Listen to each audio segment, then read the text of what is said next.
One of the most popular roles in the game is the wingback, but what is the difference between the different roles you can select? Defense, support and attack? Today we find out.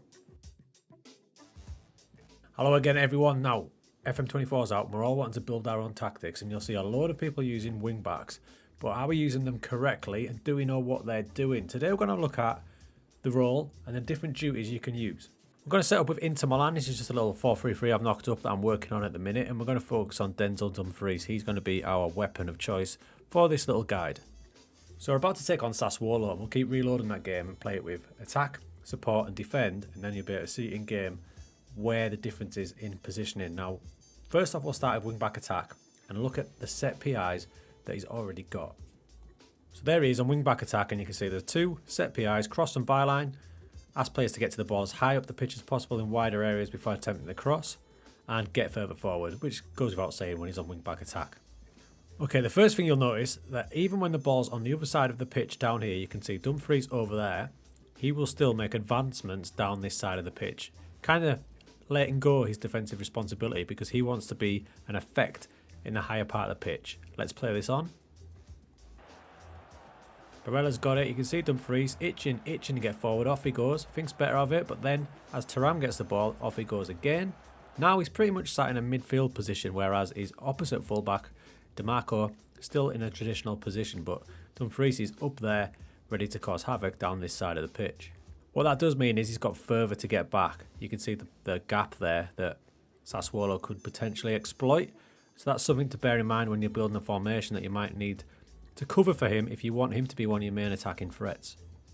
The next thing to look at is the way he acts. He basically acts like a winger just from a withdrawn start point. If we see him here, you'll see the attacking intent he has when he gets the ball.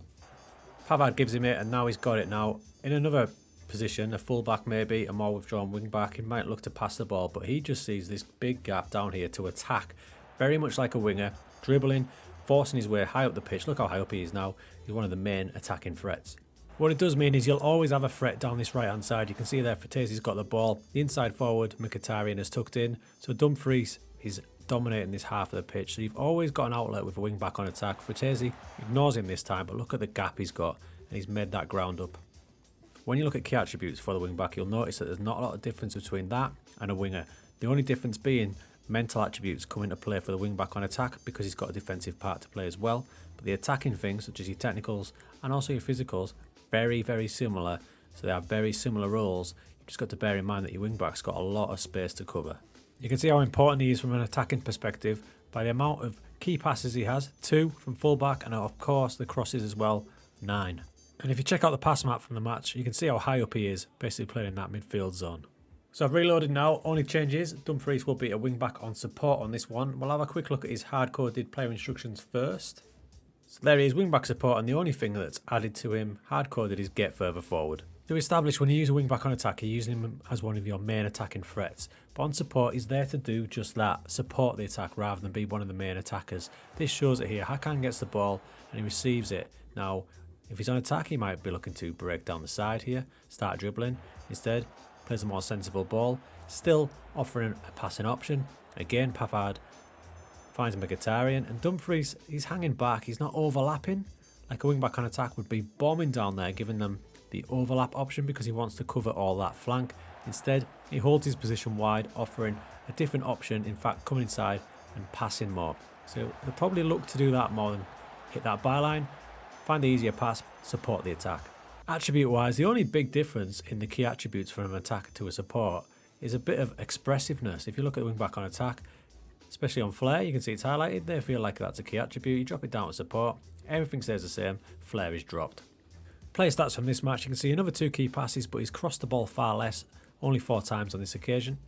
And as far as the pass map goes, you should see a big difference from the wing back on attack. You can see how much deeper he is, opting to joining the attacks in a passing sense rather than breaking through, acting like a winger. So last one now, it's wing back on defense, probably the most underused of all of them, I think. So wingback on defense actually has the most PIs set, take fewer risks, cross from deep and hold position, so instantly you know it's a more defensive wingback. So what you'll get with a wingback on defend is a much safer option. Let's take a look. You can see Dumfries down there. Pavard's got the ball, he's offering himself but he's not pushing forward. As it goes into Hakan, there's absolutely no intention of providing an overlapping run down the right hand side. Barella's got it now. Again, ignores it.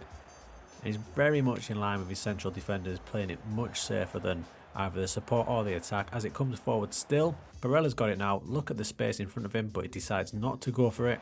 Even though the player in front of him is tucked in, he still remains very deep. Just a much safer option and gives you a different slant on what you can do. If you want your wing back to get a little bit higher but be more of a ball player, this is the role for you. You can see him waiting for the ball, getting it, has a little look inside, gives it, but again, he's not over-committing. He's playing it safe, but all the time being a little bit higher up than a fullback would.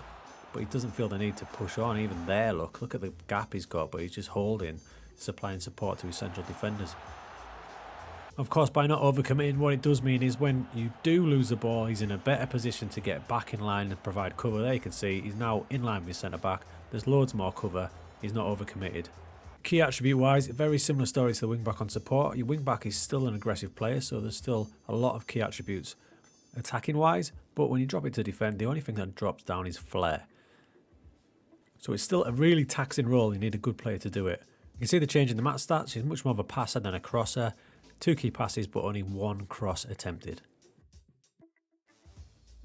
So that's a super basic guide on the differences between defence, support and attack. Hopefully you can see them in match. Now this year things can get a little bit funky with the player instructions you can add. Specifically the cut inside with ball there that you couldn't do last time with wingbacks on attack. Look, if we drop it to attack you can still do it, so you can still get the ball and cut inside. The difference between that and an inverted wingback, for example, would be this wingback will stay out wide and then cut in, while your inverted wingback will already be inside.